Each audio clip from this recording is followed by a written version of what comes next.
Welcome!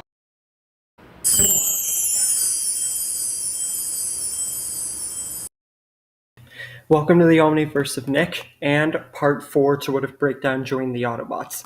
Before we get into it, be sure to check out the Omniverse's homepage, where our channel mascot Omni will direct you to the Discord, every Google Doc, and all the Omniverse has to offer, along with smashing the like button, subscribing to the Omniverse of Nick channel, sharing the Omniverse around and turning on all Omniversal notifications, and commenting future requests and expectations in the comments section. With all that said, let's begin. We ended off last time with Team Prime and Knockout and Breakdown arriving to face Starscream and Soundwave as they have gotten the immobilizer. Starscream knows the bullets are here and is devilishly grinning at the prospect of immobilizing and snuffing them all out. And he says to Soundwave, "Better late than never. Prepare yourself, my dear crew chief and medic. Let's have some fun with these bots and the traitors." And with that, Starscream begins to use the immobilizer, and he gets Knockout first. Then Soundwave joins in, and the two tandem attack, with Soundwave using his tentacles and laser beak, and Starscream using his rockets and guns and the immobilizer. All of Team Prime is frozen. Breakdown tries his best with two hammers, a shoulder blaster, and does manage to get a few hits in, but then he's immobilized too. RC is the only one left, blocking, blasting, slashing, riding out through all of these attacks, but eventually she collapses to the ground because she just can't do it anymore. Starscream says, "I'm surprised that you were able to block out every single one of those attacks and outlive your teammates and the traitors of our kind. But now, your story, just like all of Team Prime's, is over." And he says, "Now you will join the list of Autobots and traitorous Decepticons who have fallen before you, just like I fell cliff jumper." RC at this knows it was him. He extinguished Cliffjumper. Now she's rageful. And with a surge of Cybertronian adrenaline, she strikes Starscream in the chest, and this breaks the immobilizer. Then she strikes him again, pinning him on the ground, ready to kill him. But Soundwave uses his tentacles, grabs her right on the back, and then slams her down onto the ground. So now she really is out of energy. Starscream says, "That was a nice little counterattack you had. You just lost the one artifact that would help us in this fight. Now you will die, and then your brethren are next." And he gets his blaster out with his missiles ready to just completely eradicate RC. But then Soundwave is blasted multiple times in the chest, and then he clutches his face and realizes he was blasted there too. And part of his face begins to crack, showing a new side of his face, just like the Cliff story. And then a slash rings out, and Laserbeak is completely destroyed. RC takes this advantage and mercilessly attacks Starscream, and one huge assault of attacks completely drops him off his guard, just like Cannon, and pins him to the ground again. But she's even more confused by the fact that who just saved her? It couldn't have been any of her friends, and it couldn't have been Breakdown and Knockout. So who did that? Ratchet? But no. Her savior is a one-armed, one-eyed, and very obviously crippled arachnid. She's alive. And with this, she says, not saying RC's name, "I'm here to help you." And with this, she uses a one-handed web attack and webs up Starscream. But Soundwave's face is completely broken off, and now he is angry. You can see it on his face. Soundwave uses his tentacles and whatever assets at his disposal, since he doesn't have Laserbeak, and attacks the both of them. Starscream gets back up and shoots missile after missile after missile. But it's obvious. This tandem attack between the two, and RC still having plenty of strength left, Starscream and Soundwave don't have enough to counteract it. And Starscream begins to retreat. Soundwave is angry at knowing what they came here for, even if it's destroyed, and seeing as the Autobots are all at a disadvantage, just with the help of Arachnid, who's seemingly alive. But there's nothing they can do, and even he knows that he needs repaired back at the ship. So, he uses his jet mode and leaves too. RC wants to know, after this, why is Arachnid here? How did she survive? And she honestly is ready to fight. But Arachnid, she doesn't even know who Arachnid is. And she doesn't know what RC is talking about. She doesn't even know her. She just came here to help. And before RC can question any of this, Arachnid falls to the ground. RC is very confused by this. Arachnid didn't even know her own name? Or her? Or anything? She just survived and came to help? She doesn't know them? RC is so perplexed by this, she doesn't know what to think. She had made peace with the fact that Arachnid was killed and that Tailgate was avenged. Now she doesn't know what to think. So she decides to get everyone back to base to Ratchet to figure it all out. Once they're back at the base, everyone is free from the immobilization, and Bulkhead and Breakdown and Knockout are the most angry, confused, and bewildered that Arachnid is alive and at the base too. But RC says she is just as surprised, bewildered, and angry as all of them because she thought that she was dead and she helped them. RC would be dead if it wasn't for her. And RC had already made peace with Tailgate's departure and avengement. But now that Arachnid's alive, she doesn't know what to think, even if she helped. Optimus says there's a lot that must be understood here, but one thing that's potent here is that Arachnid clearly has some form of memory loss because of the injuries she sustained from near death.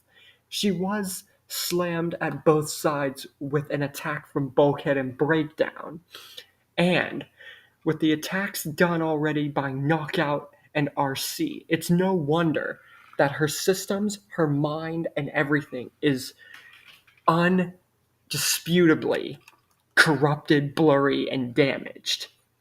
But she did save RC's life. So for now, they must try to understand what happened here and see what they are going to do with Arachnid before worrying about the fact that the Decepticons only have Starscream and Soundwave at their disposal. So Optimus tells everybody, go on your separate missions for now. We must figure this out ourselves. And he tells Ratchet, that means the two of them, and tells Ratchet, do your best, old friend. We must figure out what happened to her, and if we can restore her without her threatening us again. Ratchet says that in all likelihood, even if they were able to restore her, who's to say that wouldn't just bring her memory back and would result in her attacking us? But Optimus says they'll try to avoid that. And if she truly doesn't change or votes to change even with her memory back, then they have a new ally and they're even stronger. Ratchet scans all over Arachnid and comes to a big conclusion. Not only has she lost almost all her energon because of the loss of her arm and her eye, and the fact that she has the biggest Cybertronian concussion of all time, but she also has memory loss. amnesia.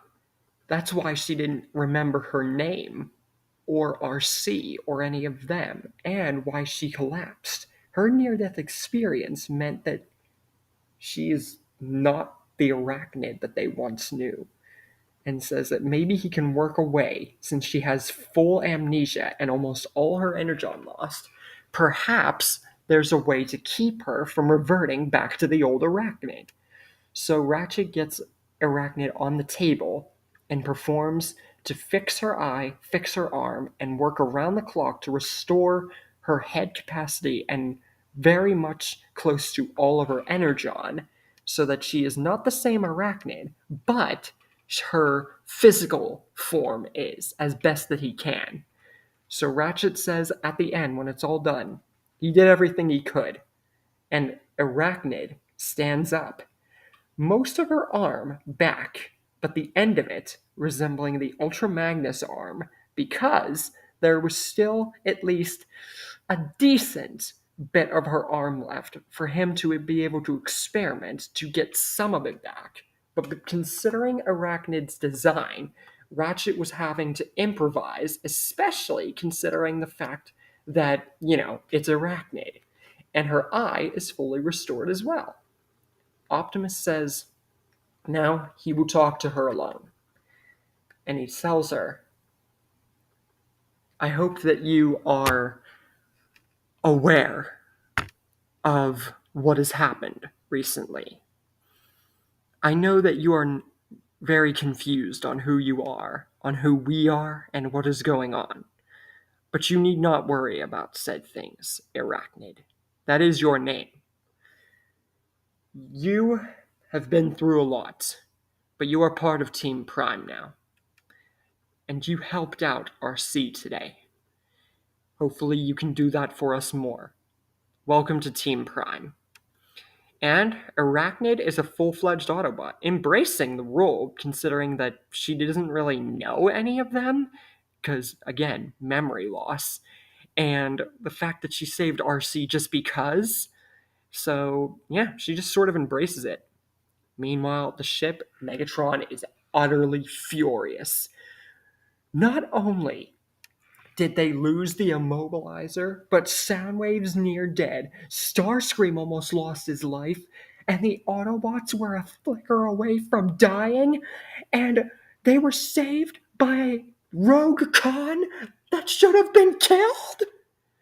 And Starscream is utterly taken aback by this, because this is the most angry that we would probably ever see Megatron. And he doesn't know what to think either.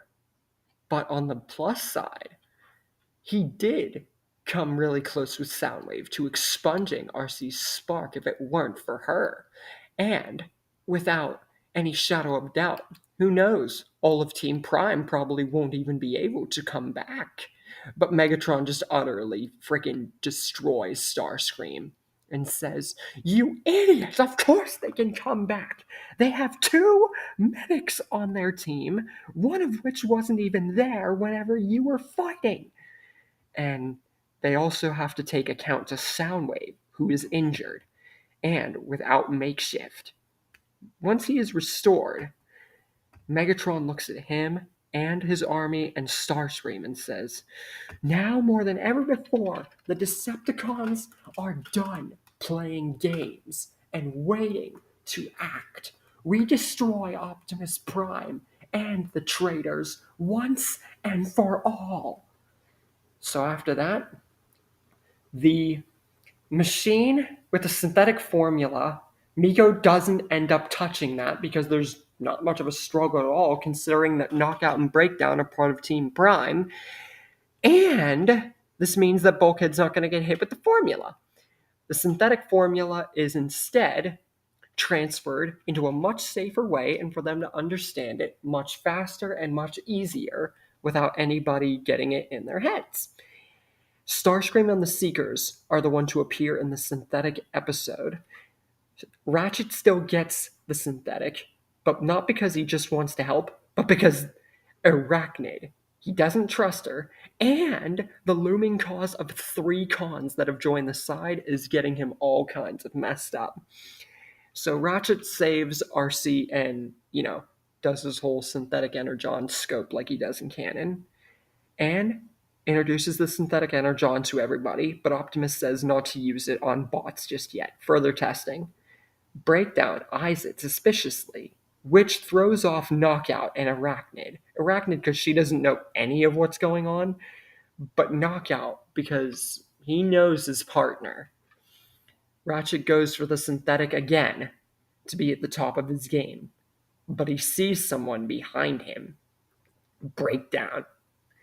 What is Breakdown planning here, exposing Ratchet for wanting more synthetic energon?